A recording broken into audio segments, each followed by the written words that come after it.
Welcome to another episode of Scale Up with Michelle Office Hours. We are joined again today with Carol Fraser. She is the CEO and founder of C4 Talent. You probably know her as the Swiss Army knife of HR. Carol met with us last week and we talked about everything you can imagine with HR when a business owner is trying to figure out, am I the right size for needing HR?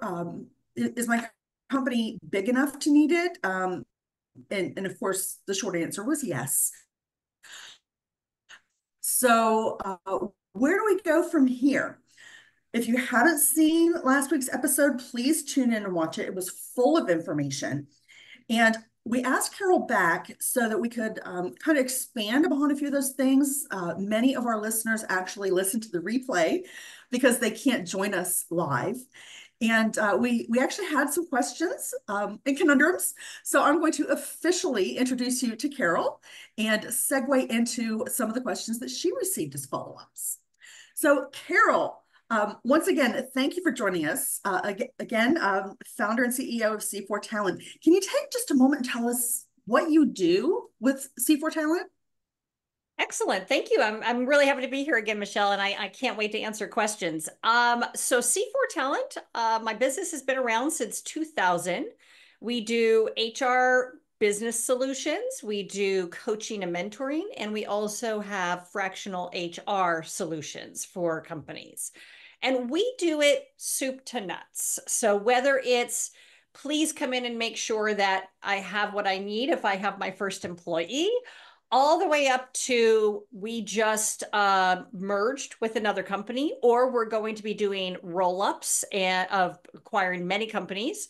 So a lot of M&A background in the company's experience to ensure that you are identifying the skills and competencies of those you are acquiring and knowing how to implement them into your organization. And then, of course, maybe you have to redo some strategy based on how your company grows. So whether your company's growing organically through acquisition, or if you've had a turn in the market and you need to pivot and now you need a whole new way of looking at your people, all of the above. And the components of HR business solution, coaching and mentoring, or fractional HR fits into each one of those little buckets in different ways. So we do pride ourselves in ensuring that you get a solution that is meant for you and your company.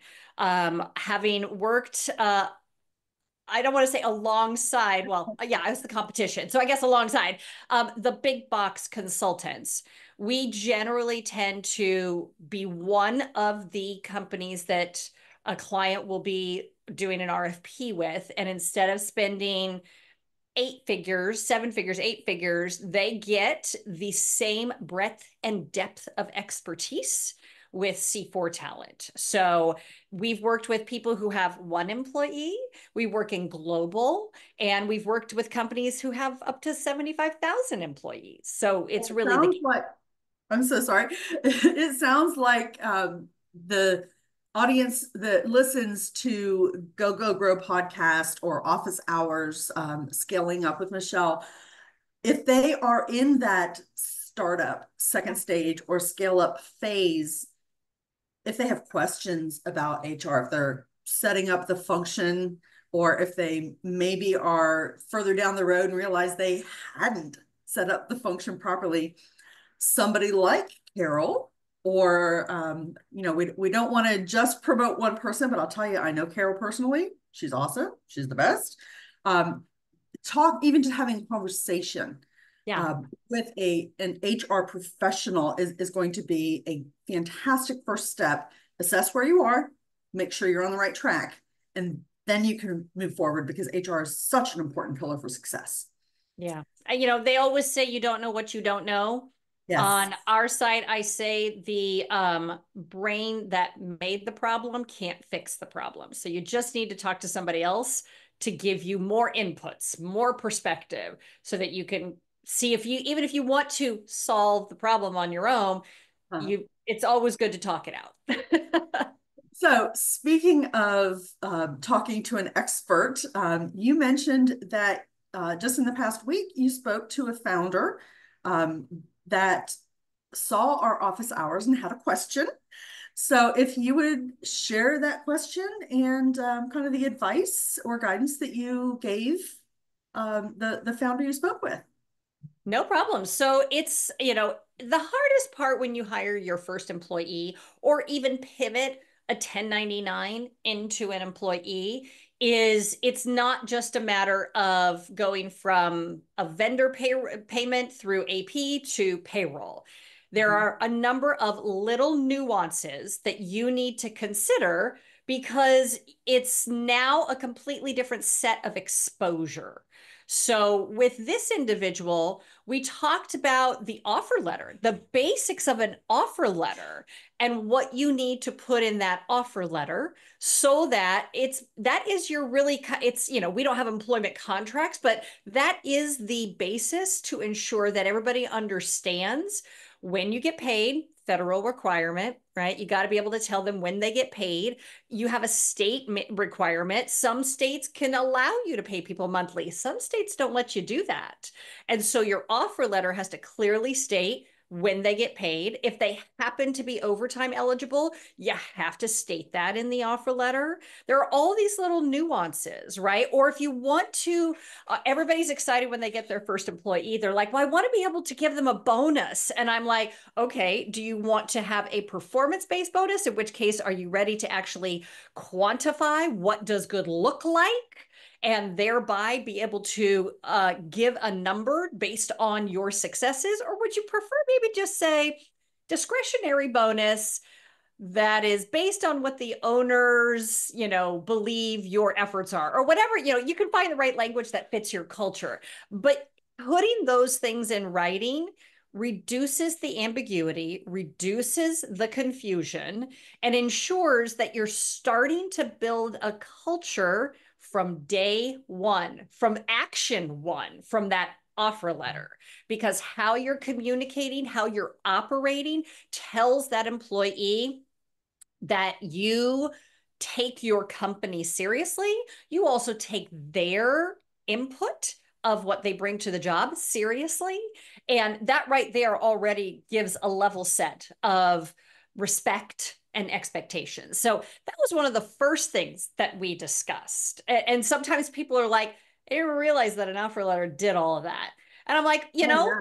many Very states, detailed. yeah, many states can give you a form, but the culture then that you are showing there is you are a requirement for my company, and here is a state mandated form that I have filled out. I mean, just imagine if I'm a new employee, I'm filling out a pre-copied form with just some basic information versus welcome to the organization. We're excited to have you on board. This is how you're going to get paid. We look forward to supporting you and seeing your successes.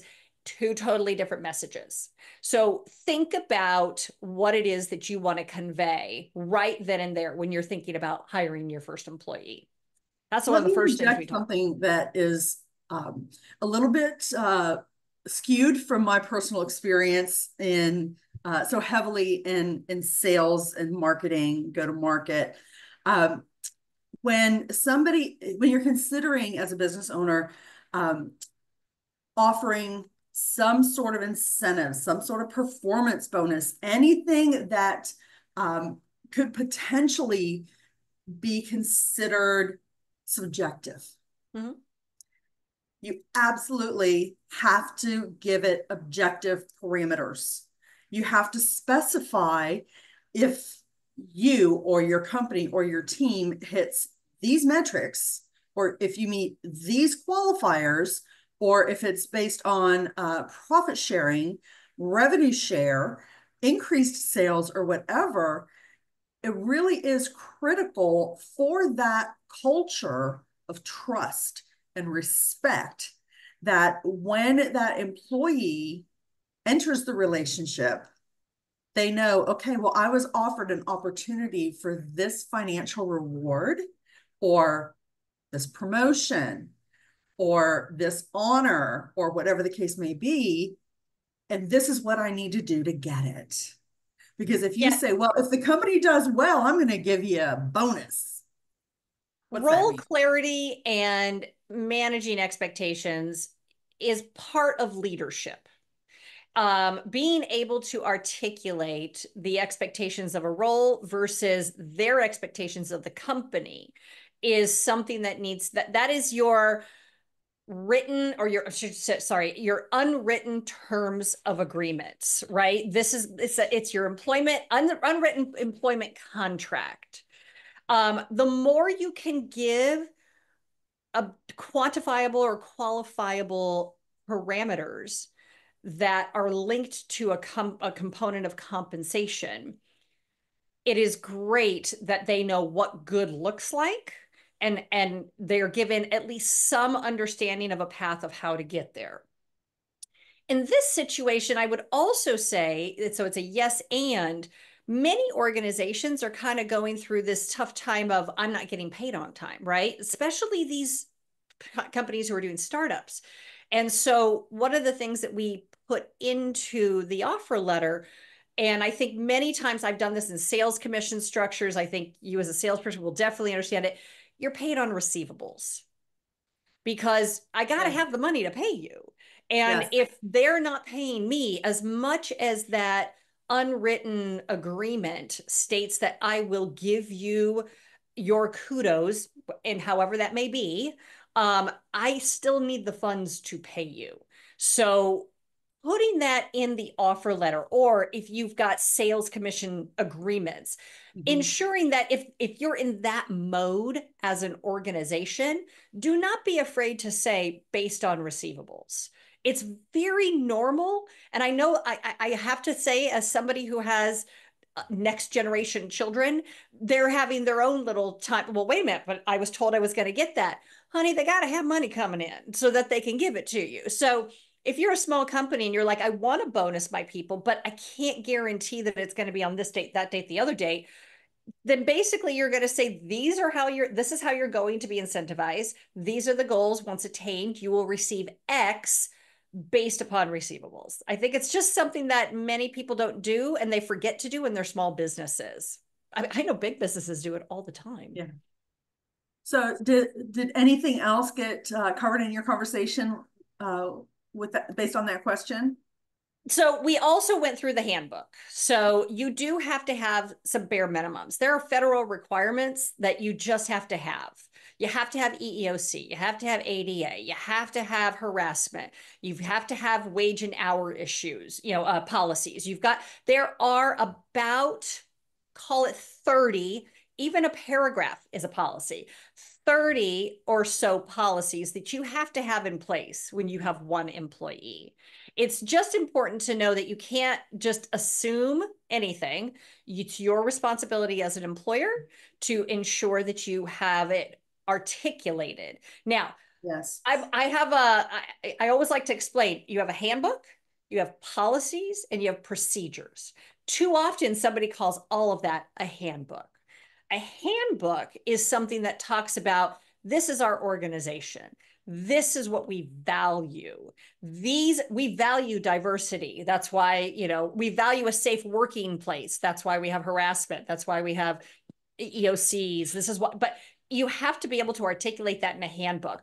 A policy is when you are there telling them, if you don't at least meet this minimum expectation, you're in violation of something, right? So that helps with a little bit of the black and white. And then the procedures, not every policy needs a procedure. Procedures are, if you had something happen in harassment, what is the complaint process? What are you going to do? Because you've got to follow a process. If anything ever were to go to arbitration, mediation, a court, they're going to say, what was your procedure? And you got to follow those Right. procedures. So those are some things that I know it seems arduous, like overbearing, like for one employee, but let's face it, if you hired one employee, your intention is to hire more. So The you're just, foundation in place. yeah, It's a pillar for success. yeah. That's kind of the theme this season for Go Go Grow. Get your pillars of success in place. I think one of the quotes that you had from last week's session was every time you add one employee, your business changes. Yep. Your culture changes for sure. Yeah. Yes, it's easier to change a document than to create a brand new one when you get to a certain point. Yeah. Yeah, So, exactly. well, one of the questions that came up for me last week is a founder said, as well, they hadn't had the benefit of this guidance. So they don't have everything put in place, but they do have a lot of their information, but it's in a lot of different places. And they really wanted to understand, okay, what are some of the best practices or the advice when you have, a handful of employees, let's, a dozen or so. So you've got their HR information over here, contact information, emergency contacts, socials, you know, that private information that has to be secured. Yeah. And then you've got work performance information over here, maybe work reviews.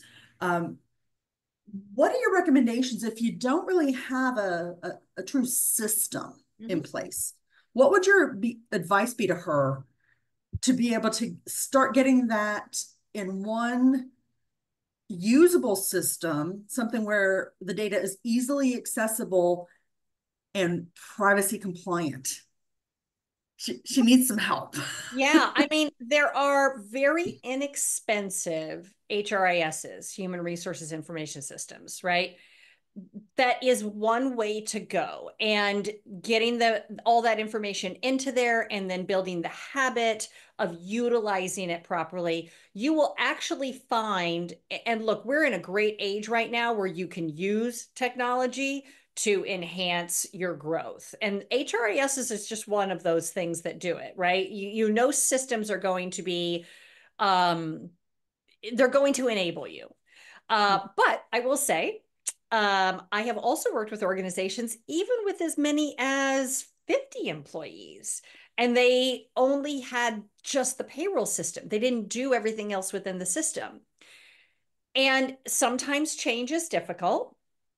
So, what we usually do at that point is we just help them get organized. We help them ensure that they've got all the right paperwork in place. And then we use whatever systems they currently have, SharePoint, OneDrive, Google, whatever it is, and we will create the appropriate kind of nomenclature and organization within, call it the HR file, so that you know where things are properly housed. Lots of people like to say, here's the employee name and everything goes in it. But sometimes, they keep all compensation in one spreadsheet, and everything is basically a tab on an Excel workbook. I get it. Everybody's got their ways of doing it. There are obviously efficiencies that you can improve upon there, but you can create it in such a way that you write an SOP, standard operating procedures.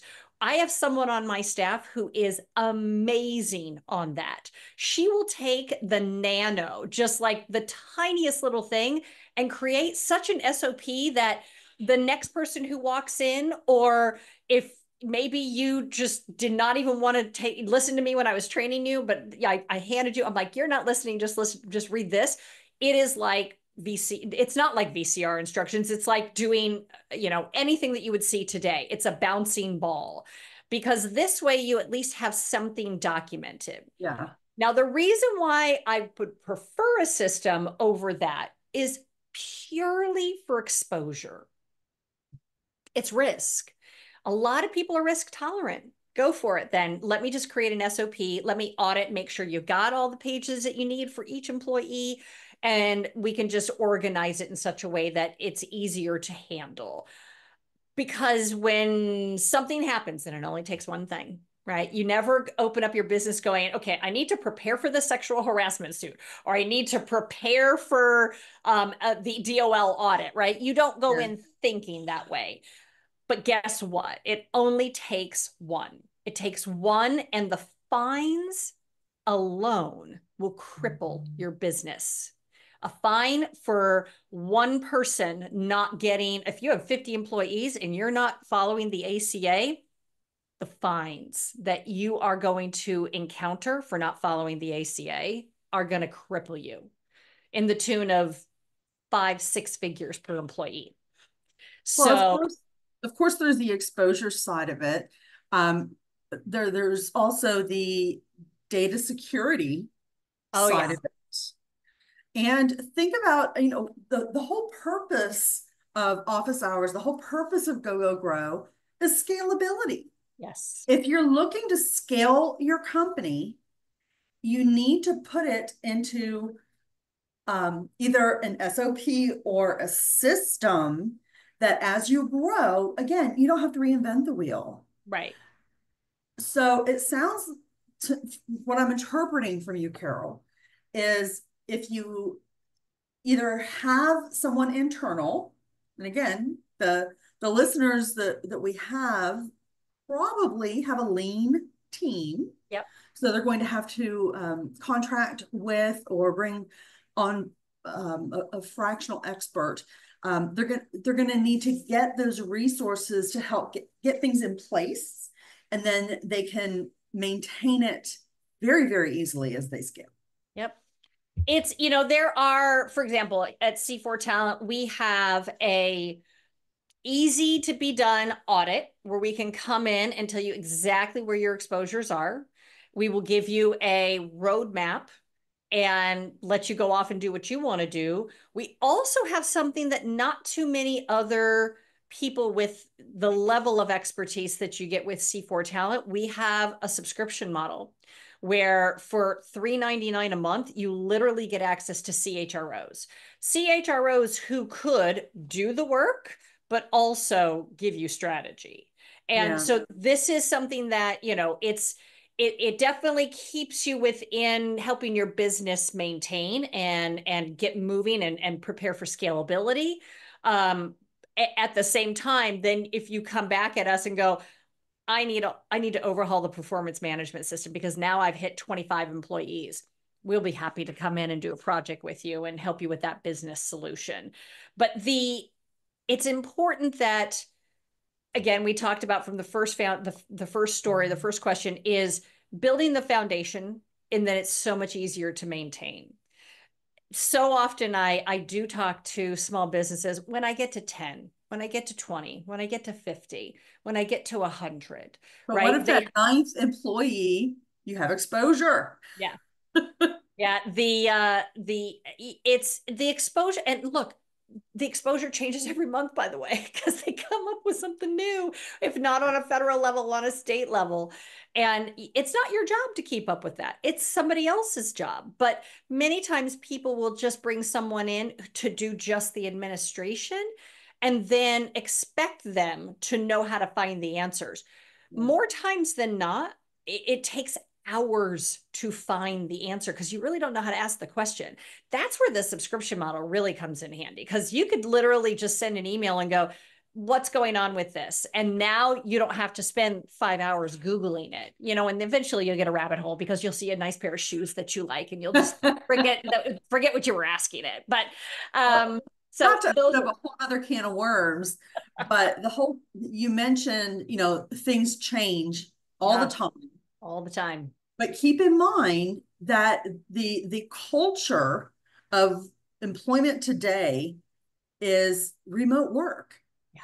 So if you are a business owner in um, uh, Georgia and you have 8 contractors or employees, doesn't matter, and they work from home in a remote location out of state, doesn't matter what the Georgia laws are. No. You also need to be cognizant and responsible for every other state where your team members are located. I Now, had to if have you a do that yeah. internally, you better have help. Yeah, I had to have a conversation, ironically enough, with a potential employee. It was somebody who I was coaching, and she got an offer from a company in Ohio. And their benefits package, their time off package, said, you get 15 days of PTO. In Colorado, where this person was located, there is a carve out specifically for sick. And so I said to my coachee, you do realize that in essence, you're being deducted sick time from their PTO because you may want 15 days of vacation. You may be planning on 15 days of vacation because they lumped it all together. And because you do have a sick time, if you take any of that sick time, that doesn't mean you still get 15 days of vacation. It's eating into that, right? And this is where when we have now become this hybrid remote kind of environment, and we had accrual kind of based PTO policies. We used to do that based on where the employees were coming to work, which is usually on site. Unfortunately, that doesn't bode well when you've got people all over the place and there are regulations all over the place. Let me give And Go ahead. Sorry. and so this is where a lot of companies did go to the unlimited PTOs because it was way easier to manage. You also didn't have to keep the liability on your books, which will ultimately, you're going to have to earmark cash for when that person leaves based on that particular date's accrual requirements. It was just a lot easier for people to do unlimited. It also created equity because the fact that I could live in this state and still take my sick days and still get the vacation days that I needed was way better than somebody going, here is your finite bucket, and your state says you have to take this many for this and this many for that, Mhm. and it leaves you this much for your vacation. It just talk about a culture killer. That's such an excellent point. And I have been in leadership roles for decades. During COVID, I supplemented my business, which was primarily sales management, outbound sales and whatnot. People weren't doing a lot of that during COVID. So I was asked to be a general manager for a remote call center. And I was in one state. The company I worked for was in another state. The government that we subcontracted this program for was in another state. And there were 250 agents across the country. Now, a lot of those agents were located in the state of California. I Oh, didn't know anything about the state of California laws, but I quickly became educated. So, and this is not specific to California being anything but having different laws, but I had to learn there are different laws about how someone is interviewed, offered, onboarded. There are different laws about the number of breaks they have and the length of time for those breaks. The number of hours constitute a full-time day or overtime. The number of days per week constitutes full-time or overtime. How many exactly sick days and vacation days and personal days and holidays. It was an election year. There are different rules about what time they get off for voting. And then when it came time for any type of reviews, disciplinary, or actually going through the termination process, completely different rules about the process. So if you're not familiar and you have anyone working with you or for you that is in any other state, you better get educated quick or have someone that is an expert that you either consult with or have them handle it. yeah. As a There are native some significant Californian, yeah. otherwise. So I started my HR career in California. And so Oh, I'm very familiar because I was born and raised there. So I'm very familiar with the fact that it has its own ways of sure. working. New York's not far behind. Mhm. Colorado, Minneapolis, Illinois.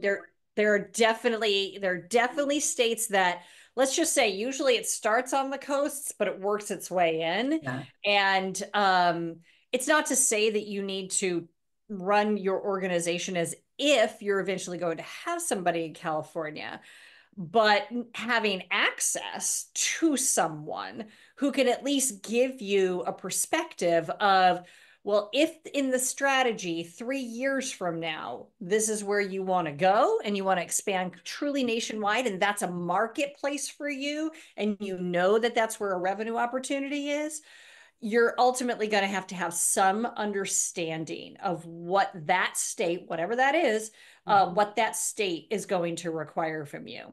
I worked for an organization that's been around for 20 years as their HR. And when I came in and they wanted to change their system, so you have to pull everything out of their current systems and put it into the new ones, I unfortunately had to tell them, you do realize you're this particular company never set up local taxes in Philadelphia. So I hate to say this, but you're going to get fined. And they're like, well, wasn't that the payroll's job? And I'm like, absolutely. Fortunately, you didn't know to look. Don't know what you don't know. That's You why said, I, great, federal and states done. You forgot about local taxes. So, not every vendor out there is proactive. And that's the difference that you need to find. And for those people who are hiring HR people, bully for you, give them the reins to be proactive, not just reactive. Reactive, it's like I want to be able to create a graphic that has reactive and then it's just got a big dollar sign underneath it because everything reactive will cost you money. Proactive is what's going to keep you from being caught in a situation where you're all of a sudden there's a financial hit. well, Carol, this is so interesting, but I want to switch gears a little bit Got it. because one thing that I really want to dig into, and we promised 2 weeks in a row now, is emotional intelligence and the huge impact that it has on leadership. And just coincidentally, um, my husband and I recently moved to Florida, and I have my new beautiful office that I'm still putting things in place. And I love books. And so many of them have been in storage for so long. And as I'm putting books on my bookshelf, I come across one that I had bought years ago on a sale rack at probably Barnes and Noble, and it was about emotional intelligence. And this is something we've been planning on talking about for a while. So I thought, I know the next book that I'm reading. So I would love if you would give a true definition of what it is for anyone who may be watching that maybe they don't know really what the technical or scholastic definition is, and then what it means in the business world and how it impacts not only how a leader leads, but the culture of the organization. So, definition wise, and I'm going to paraphrase my lovely books up here Yes. because I feel that even the academic definition morphs because of the human being. Emotional intelligence is not about just your emotions, right? We have to remember every decision we ever make in life is based on emotions. You could have data that helps you frame the decision, but your gut is going to be the thing that finally says, I'm going to do this. The data may align with your gut. And therefore, you may say, I made the decision on data. No, you didn't. You made the decision based on your emotions. Your gut is your emotions. Emotional intelligence is the ability to understand and recognize one's own emotions well enough so that you can better understand other people's emotions and create stronger relationships. That's not, emotions is such a loaded word sometimes. Everybody's thinking, oh, so you mean crying or you mean loving or you mean those are emotions. Absolutely.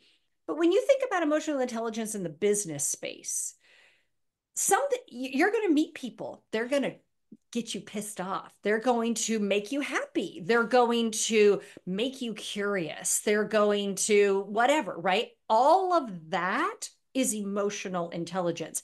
The intelligence side of it is recognizing when it's happening, understanding why it's happening, managing it while it's happening, creating ongoing awareness of things that do make you have or that elicit an emotion, and either driving towards the ones that bring you the outcomes you like and moving away from the emotions that do not bring you the outcomes that you like. And once you know that about yourself and become really honed in on understanding what emotions look like in yourself, then you turn the mirror around and you start to see, what does the emotion look like on that person? And did I say something, or did I do something? Or is the environment causing a not so advantageous emotional decision on that person's part? And if so, how am I going to manage myself in the situation? But more importantly, how do I manage the relationship now that we have shared this experience of emotions? So, emotional intelligence, when I see it in the business place, is awareness. Big, it's one of the things. It's, you get two of them. You get self-awareness, self-management, social awareness, relationship management. But awareness, the more you can open your eyes and recognize what's happening and how quickly it can happen, and then move from your lizard brain through your middle brain and over to your cerebral brain that goes, ooh, I probably shouldn't punch that guy in the face. Then you're starting to understand emotional intelligence. If you didn't take that fight or flight or freeze and you allowed your body, that's the hard part, letting your body go through all of that, allowing your body to go through that, and then making better outcomes and decisions, that's emotional intelligence. And in today's world, with 5 going on 6 generations in the workplace and trying to deal with all the socioeconomic issues that are going on in the world or in our country, emotional intelligence is paramount for you being a successful business owner. That is a lot of information, a lot of value, and a lot of food for thought. So, my first reactions after thank you is proactive rather than reactive. Communications and relationships rather than, again, reaction and defensiveness. Shut up and listen. One of Process. these. Yes. And this is just as applicable in social Oh, relationships, yeah. um, loving relationships, family relationships, husband and wife. It's about relationships as well as leadership. And Parents are leaders. they are. And I think one of the things that when you're really honing in on emotional intelligence and working at it, because it's a skill that's developed, it's not something you're born with, you develop it. Um, the amount of respect that you show everybody outside of yourself and even to yourself, the amount of respect that comes from emotional intelligence will give you outcomes and returns tenfold. I'm a parent of 3 kids. I practice emotional intelligence all the time. And they respect me, not from my place of authority, but from my place of understanding, my place of, that's an interesting way of approaching that. Why would you like to do that? And staying curious. That's the emotional intelligence telling my body, don't get triggered just because you would have done it a different way. That's okay, right? Like, let that go. You are only responsible for you. You can't be responsible for how somebody else thinks. Yes, I can tell them they're grounded and they can't go out, so I can definitely control some action, but I can't tell them how to think. And you know what? For those people who do like to tell their kids how to think, good for you. This is not the parent I am. But I want them to ultimately be good humans who can be critical thinkers on their own and not have to go, hey, mom, how do I do this? Like, I think I recently saw one of those studies of new kids coming into the workplace and they bring their parents to the interview. Like 19% of people are bringing their parents to the interview. Yeah, that won't happen in this house. I've never been on an interview and they've all interviewed for jobs. Yeah, that's So, scary. but it's respect. Emotional Yeah. intelligence equals respect. Yeah, and I like what you said about self-respect. Yeah. Um, I've I've never been one to make New Year's resolutions. I'm going to go to the gym more. I'm not going to eat sugar. Those are punishments. They're making you do stuff that you don't want to do. So this was probably 10 years ago. I said, you know what? I'm going to look inside myself. What do I need to do to be successful? My resolution that year was I'm going to make smarter decisions. So I'm going to challenge everyone out there. Try to incorporate some emotional intelligence in your own life. If you start with your own inward facing emotional intelligence, it will automatically evolve into the way you interact with others in your family, your social circles, your business circles, your team. Very much so. I agree. I do challenge. I'm going to join Michelle on this challenge. Just Awesome. ask yourself the next time that you feel something funky in your gut, ask yourself why you're feeling that. Ask yourself why you're feeling scared or angry or, uh, you know, not in a positive-ish kind of emotion. Just ask yourself, why is this bothering me? That's Yeah. going to be your first step is just stop and ask yourself.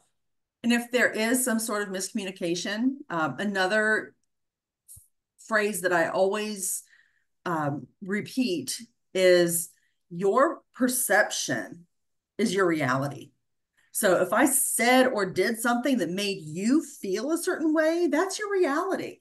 So help me understand, what did I say? What did I do to make you understand it? Emotional intelligence. Now, I never called it emotional intelligence before, but it helps the communication process so it can give me better relationships, make me a better leader, um, and just really enhance the way we communicate.